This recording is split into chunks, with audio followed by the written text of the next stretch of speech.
Gamers and YouTubers, Jarvan and giving all the 2.0, and this is the final quest. Final story quest of the Secret Summer Paradise event. We're about to meet up with the others to try and get the final parts and fix the central hub, which we're standing under. Really? You do that? Oh, but that's too much. I can't. No, really, it's alright. We want to do everything we can for the domain. Yes, and to be completely fair, I'm the one who caused this terrible mess in the first place. Are you sure, Lessig? Oh? What happened? Did Paimon miss something? Hello, you two. Lessig was just telling us what happened. Perhaps you should allow me to explain. I'm afraid it was I who caused all this trouble in the domain. Yes, it was Lessig. To be precise, I saw a most exquisite water orb at the entrance of the domain. It reminded me of an astrolabe my grandfather gave me when I was 7 years old. I was curious if it could rotate, so I reached out and touched it. Little did I know that it was the core of this entire domain. What I mean to say is, I knew something was wrong as soon as the whole place started flipping. It's not just your fault. I failed in my responsibilities as the caretaker here. Oh, I knew I should have put the core somewhere more secure. Oh, you mean the big ball of water at the entrance? Yes, that's the one. Anyway, after giving it some thought, Lessig has offered to perform some more repairs and maintenance to help support the domain. But we were concerned he wouldn't be able to handle it all alone. So Eula and I will also stay here to lend him a hand. But don't be mistaken. I'm not doing this out of the kindness of my heart like Kale. My job is purely to monitor and ensure that Lessig doesn't cause any more trouble here. Oh, sure. I don't think anyone's buying that anymore, Eula. Though I do remember that Amber mentioned we should just nod and agree when you act like this.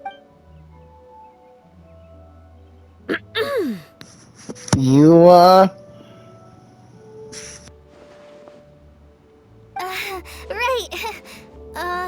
You better not slack off today, Lessig. No, I'll get right to work. Either way, Lessig is going to be in charge of making lunch for everyone today. That'll give him a chance to redeem himself. Yes, I'll do my best. No need to worry. What was that? No, I mean, thanks everyone for giving me a chance to redeem myself. I can already feel new strength kindled inside me. Ha ha ha. No, maybe that's just the heat of the oven. Very good. But you should conserve your strength. Many parts of the domain are still in disrepair, so we have a lot to investigate. Seems Adia has a little more pep in her step after finding others to help do the work. Now that you three are situated, we can focus on what the rest of us will be doing today. I'll go gather the others. We should get ready to leave as soon as possible.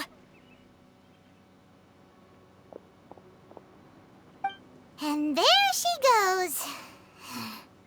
At least she seems to be happy. Maybe this is how it feels to be in charge.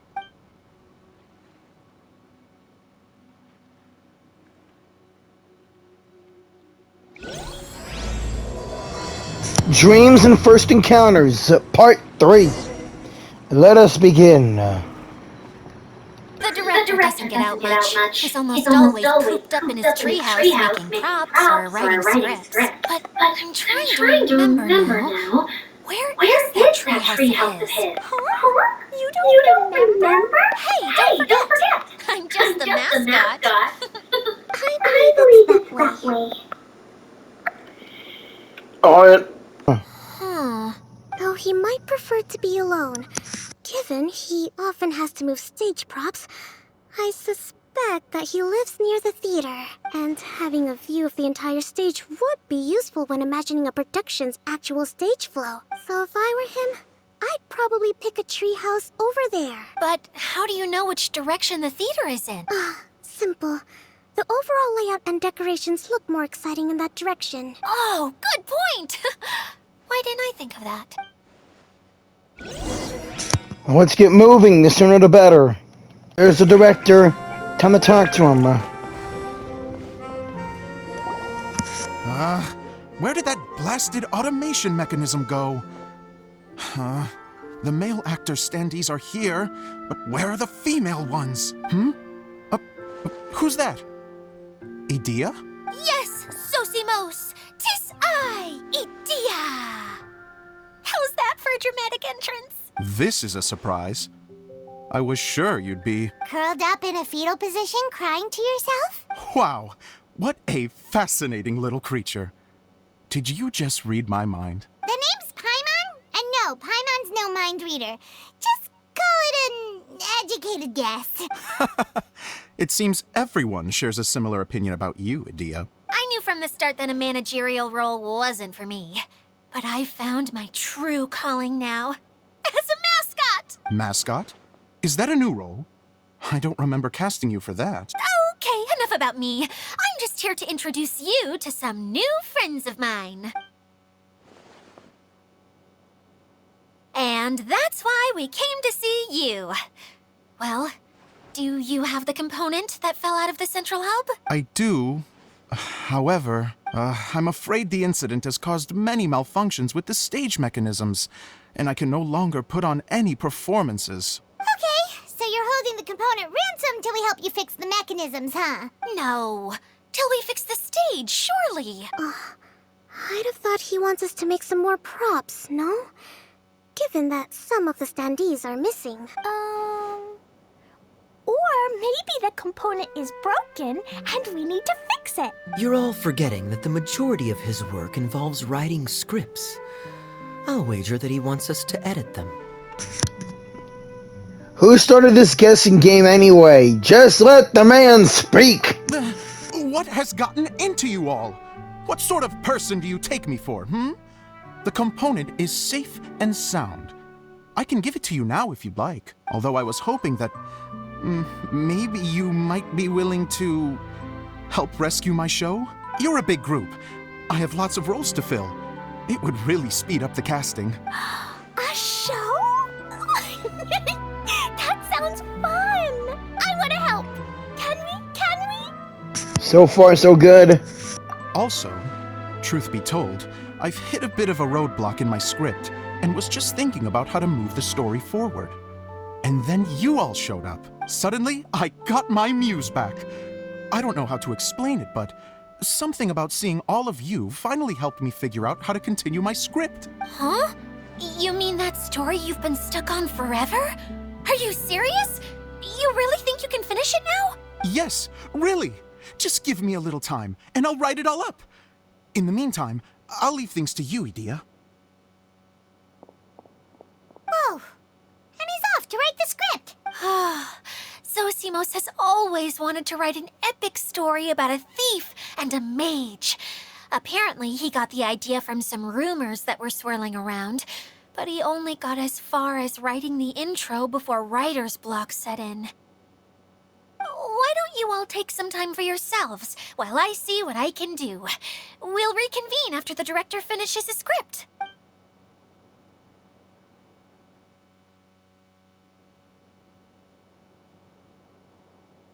A director, my friends, is a storyteller. And the key ingredient to every good story is inspiration.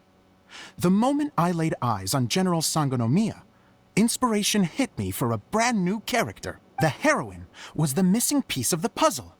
The rest of the story flowed naturally from there, and now it's finished.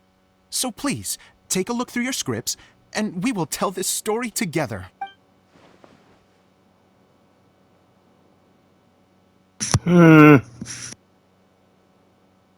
Well, is everything clear? Director Zosimos, how do you pronounce this word? Let me see. That's sojourn. It means to stay for a while. This is a very cute moment, so let's make sure that comes through in the performance. Oh, wait! There's another word I don't know here. It's okay, Klee.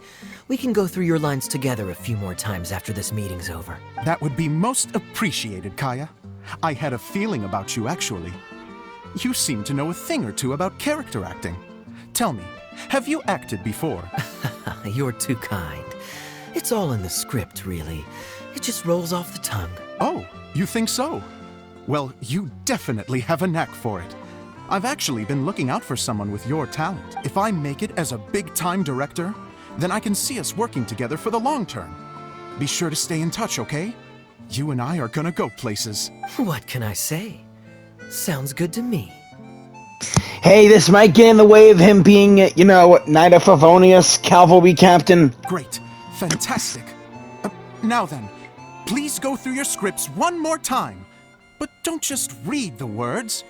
Remember my notes. And really let the character inhabit you. I need to have a look at the stage, so I'll leave you to it. If you need me for anything, I'll be in the big theater right in the center of this area. Wonder what the theaters are like here. Let's go check it out while everyone's still getting ready. Alright. What if I have my script on me? Better search my bag. Okay, we are ready for action.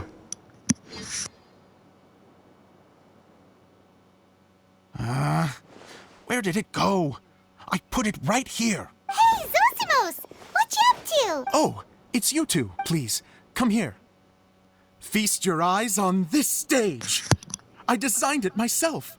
Impressive. So, directors have to design the stage too? Oh, I'm no ordinary director. I take a more holistic approach.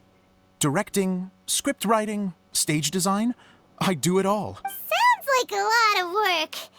Adia wouldn't be able to handle that kind of job. Idia has her work cut out for her too, you know.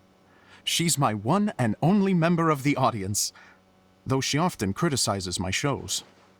She has the gall to sit there and criticize you? Well, she just says what she thinks. You don't know how to write, or this is getting ridiculous.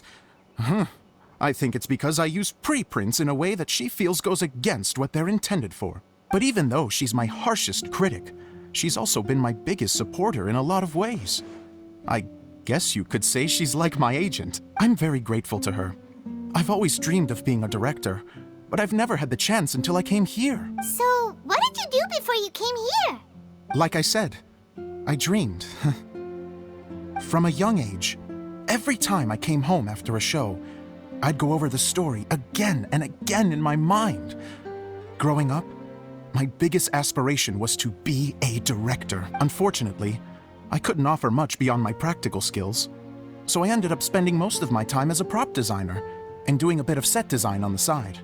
Don't get me wrong, I do love building the set, but nothing satisfies me more than putting on my very own show. No wonder you only wrote director on the sign. Exactly. You're not doing a great job of convincing me that you're not a mind reader. By the way, could I ask you for your help with something? I'm having trouble finding the master script, and I'll need it shortly. The one you only just finished writing? You lost it already? Yeah.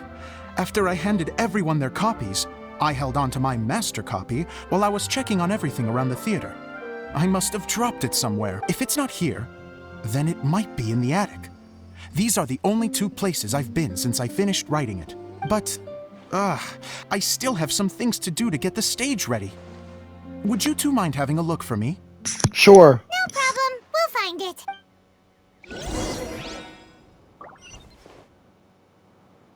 Guess you better double back.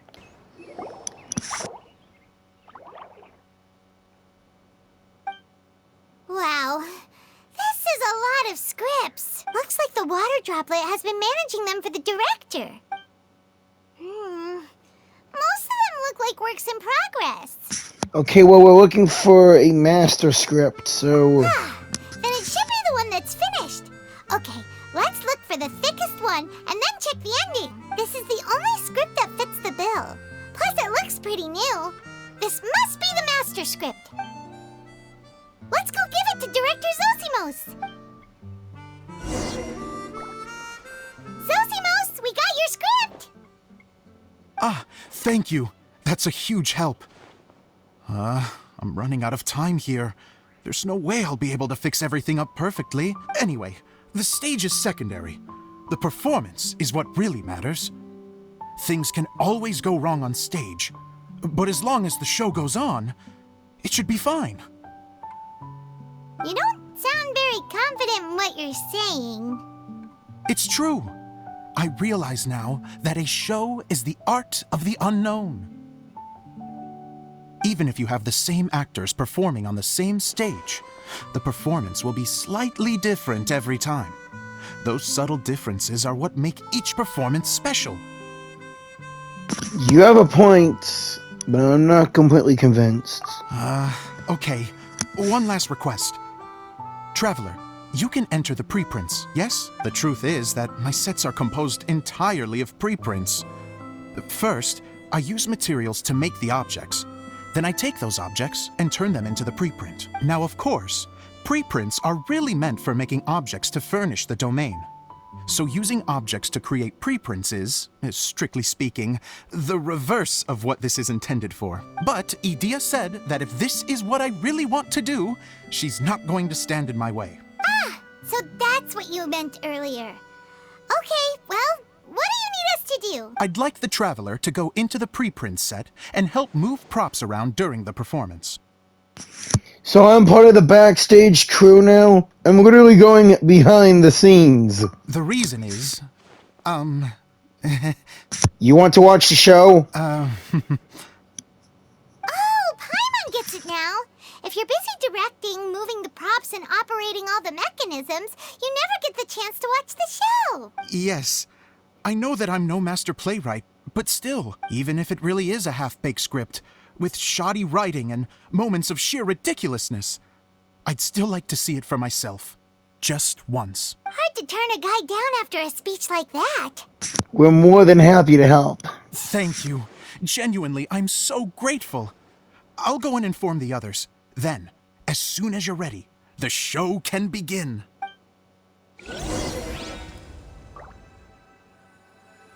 Alright, let's get this started.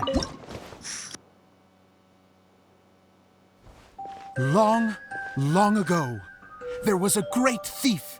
He lived in a land where the light did not shine, where all suffered in the darkness. People call me? Sorry, Kaya. Directly into the microphone, please. Otherwise your voice'll, you know. Okay. They call me the Dagger Bandit, but no one sees that I rob the rich and give to the poor. Here in the dark, evildoers run rampant in the shadows, while the good, honest folk stumble blindly on, just trying to find a way through.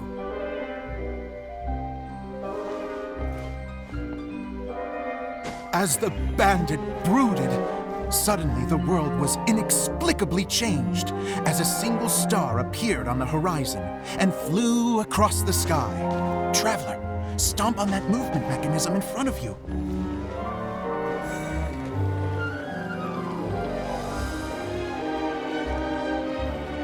Light. A brief flash, yet enough to illuminate the world. If I can find the source of that light, I can shine it into the darkness, and the people will suffer in blindness no longer.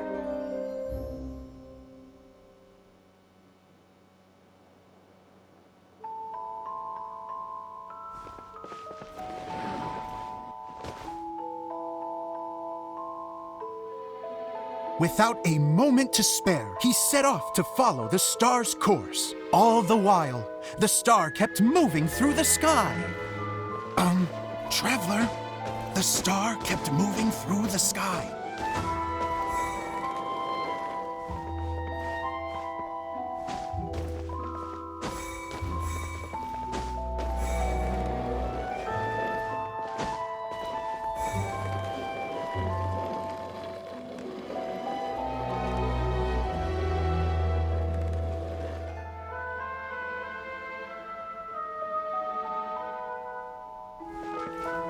Looks like I have to go through the desert.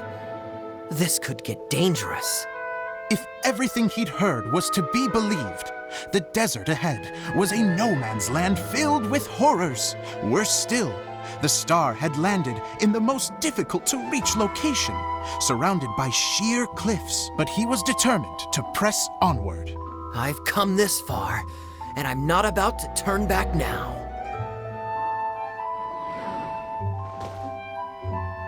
The dagger bandit trekked deep into the desert wasteland. Yet when he finally arrived at his destination, he found not a fallen star, but a young girl, dressed in white. How strange. I'm positive this is where the star landed. Young lady, do you know where the light has gone?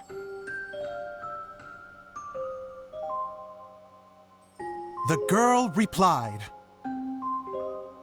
Traveler from afar, the light you seek is only a bottled flame. But the flame has now died, and its light is long gone. Bottled flame? Yes, it was a gift from another. And so, the girl began to tell the story of how the bottle came into her possession. The girl hailed from a kingdom that sat atop the waterfalls. But when the reigning dynasty fell and a new one seized power, she and her people fled for their lives.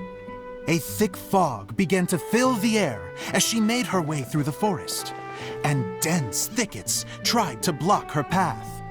There is a mechanism down there that you can press to retract the thicket board below the stage.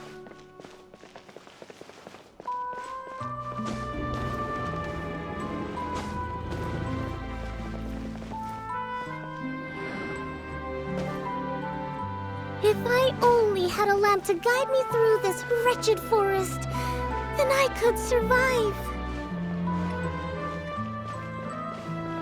With scratches covering her arms and legs, the girl pressed through the pain and made her way forward. The road ahead was arduous, but she was determined to press onward. I've come this far, and I'm not about to turn back now.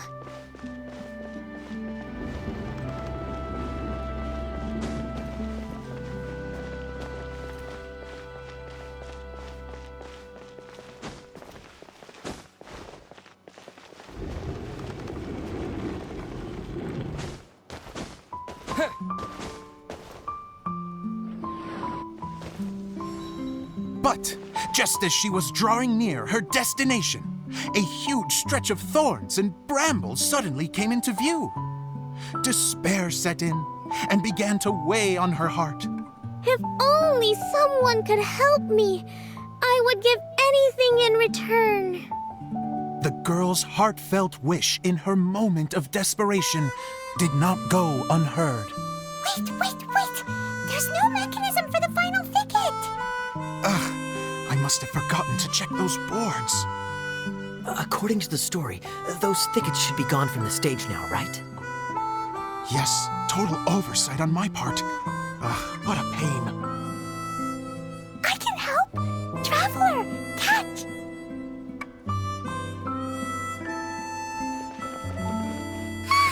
It's a Jumpy Dumpty! The girl's heartfelt wish did not go unheard, for a Jumpy Dumpty who was passing by helped to clear a path for her. Oh, thank you, Jumpy Dumpty. And so the girl continued her journey deeper into the forest. But what she found there was not a lamp, but a mage glowing with fire. So, just to clarify, it was supposed to be the mage who helped burn a path through the thicket. Save it for the end, man! The mage took pity on the girl and handed her a bottle. Then, the mage began to tell the story of how the bottle came into her possession. The fiery mage had an adventurous spirit and enjoyed taking long journeys. On one such journey, while taking rest in an oasis, she found a beautiful bottle by a crescent-shaped lake. Klee, quick! Get in the light! Coming! She was an extraordinary mage with the power to grant people their wishes. She turned the bottle into a thing of equally extraordinary power. But the only place that it could make wishes come true was inside of the bottle. Oh me! Oh my! Look at this wonderful bottle of mine! It could make a fine toy. But better still, a sojourner's home. The fiery mage blew into the bottle, allowing it to grant one single wish outside its glass walls.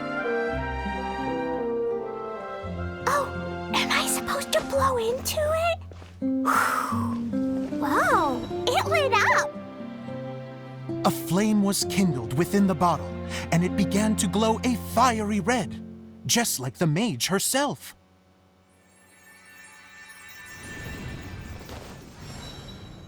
After the mage finished telling her story, she disappeared, leaving only the bottle behind.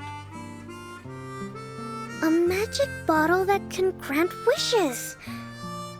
And I wish to leave this place and go somewhere where no one will ever find me again. And then? The bottle seemed to softly inquire.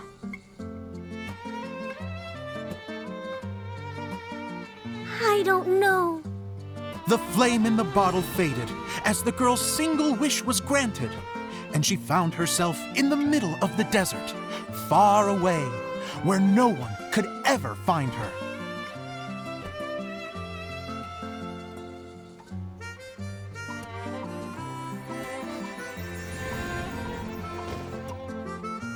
When the dagger bandit listened to her story, he sighed in disappointment that the flame with the power to grant wishes outside of the bottle had already died.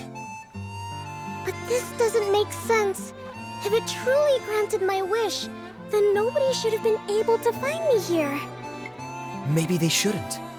The desert is difficult and dangerous to navigate, but I was determined to make it, no matter what. Then take this bottle with you for your trouble.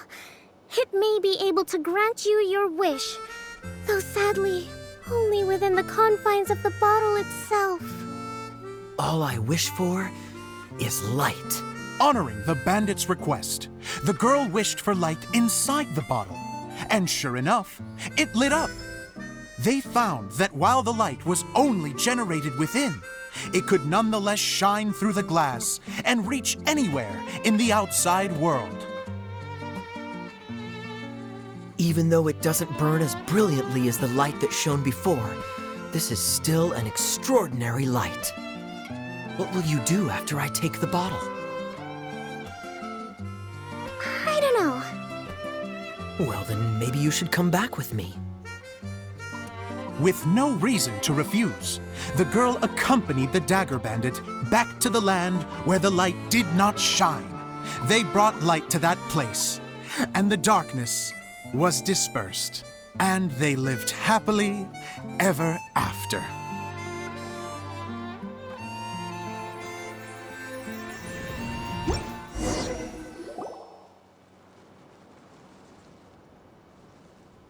And we're done!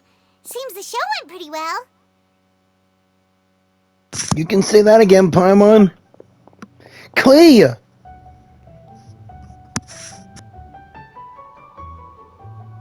Mr. Honorary Knight, didn't I do great? I felt like I really was the fiery mage.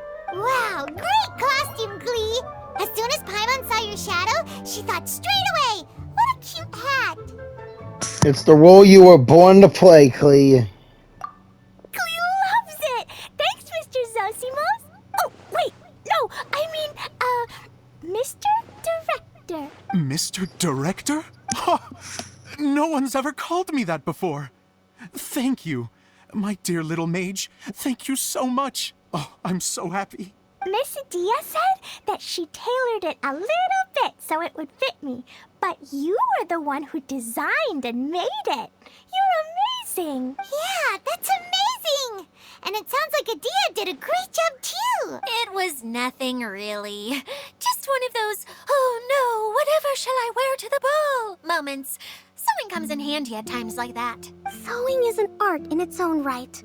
You're more talented than you give yourself credit for, Adia. Really? Oh, I'm just gonna go for a second. Please, chat amongst yourselves.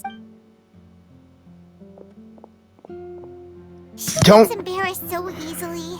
She really can't handle being in the spotlight. And I was about to say, don't go crying in the corner. Idia's a sensitive person and doesn't have a whole lot of self-confidence. I hope all the excitement hasn't brought her to tears. Oh, I'm a little worried. Don't worry. I'll go make sure she's okay. I'll see you all later. Later, Kokomi. So, what did you all think of the play? Any thoughts? Huh? Uh-oh. Time to get serious. Now, are you sure you want to hear what we really think? Oh, absolutely. I had the courage to ask, didn't I? So, don't mince your words. Go ahead. Speak your mind. I can take it. Okay, since he's asking for it. Okay, Paimon will go first. So, the dialogue at the beginning was pretty good, but it ran out of steam as the story went on. Paimon could tell that you ran out of inspiration somewhere along the way. The characters were honestly a little bit ridiculous. Paimon didn't get what you were trying to do. The moment anyone started to show any kind of substance, suddenly the scene was over. Yes, all very good points, Paimon. I would add that in its attempt to pay tribute to the series 1,000 Nights, all semblance of a coherent was sacrificed. Plus, I do have to penalize you for the issues with the props. Miss Idia, what are you doing back here? Oh, you know, I return like the tide when people start discussing something important. Especially when it has to do with criticizing my show. But there was one thing I liked about it. Just one, mind you. The story had a good ending. Idia's even harsher than Paimon. You think so? I thought I was letting him off lightly. Idia, could I borrow you for a moment? Kokomi. Oh, sure. Excuse me for a moment. Back to you, Paimon. Keep up the good criticism. Okay, in that case, Paimon did have one other complaint. Let's hear it. Taking criticism on the chin is all part of being a director. The ending was all wrong. The girl's motives were clear and simple the whole way through. It was kind of jarring when all she had to say was, I don't know. And doesn't anyone else find it weird how her whole community was on the run, but she was only looking out for herself the whole time? So even the good ending wasn't so good. I'm fine. I'm not going to improve without feedback. I also learned a lot this time with the chance to be off stage. To be honest, it was a dream come true. What a great attitude. You don't seem upset at all by our comments. I wouldn't say I'm completely unaffected, but you're only speaking the truth. They're all very valid points. Still, now that Paimon thinks about it, you did finish the script in a bit of a rush. Maybe we were being a little too hard on you. It was quite ambitious. That's perfectly fine. Nothing is as important to me as my work on the stage. We all use our imaginations when we're kids, right? I used to play with dolls and my own cardboard cutouts by the light of an oil lamp. The shadows would come to life and dance on the walls. I never got tired of it. Fast forward to now, and in many ways, I'm still that same little kid. Lying on his bed, making sound effects. And I get the same joy from running a show now as I did in my little bedroom theater. Of course, a director can accomplish nothing without a cast and crew. So on that note, I want you to all know that I am eternally grateful to each and every one of you. Hey, don't mention it. We had a blast. Okay, here, take this. Your component, as promised. A candle. It's the bottle from the show. The one that lit up when I blew into it. That's right. Can you guess the secret behind why it lights up? Oh, maybe there's an invisible fairy inside that opens its eyes when you blow into it. Bingo! You guessed it. That should do the trick. Oh, wait, this needs tightening up a little. Hold on, this will only take a second. Something interesting is going on over there. This outfit's more fashionable than I imagined. Excuse me, everyone. Do you have a moment? Especially you, Zosimos. Idia wants to do a little something for you. She says it'll be a dream come true. A dream come true? Yes. She said that as useless as she is, she wants to do something for you as the first person to have heard of your dream of being a director. Her words, not mine. I have to disagree, though. I have never thought of Idia as a useless person. How is this suddenly about me? If everybody is ready, then I'd like to invite tonight's male lead to take the stage. Ta-da!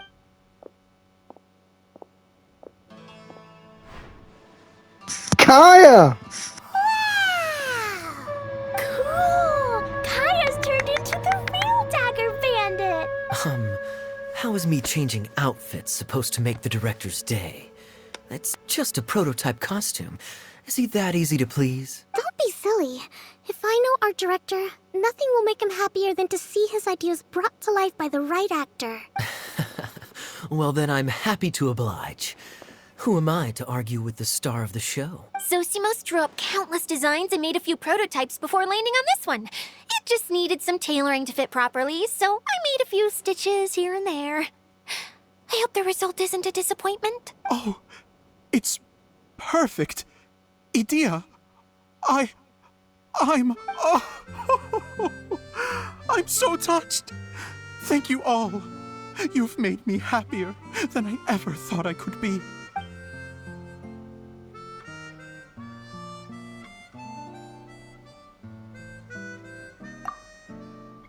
How are you doing? Recovered? Oh, I'm good. Thank you again, Idia. Oh, please, don't mention it. Well, now that we have the final component, it's time to say goodbye for now. Let's head to the core of the Valuria Mirage and get this place fixed up.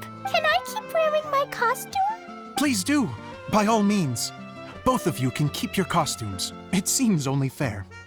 Yay! Kaya, keep wearing yours too. It looks amazing. I agree.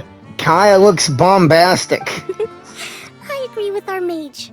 I'm sure it's not every day you get to play such an unforgettable character. Sure. I think I can be a bandit for a little longer. Bye-bye, Mr. Director. Take care, my dear friends. Same to you.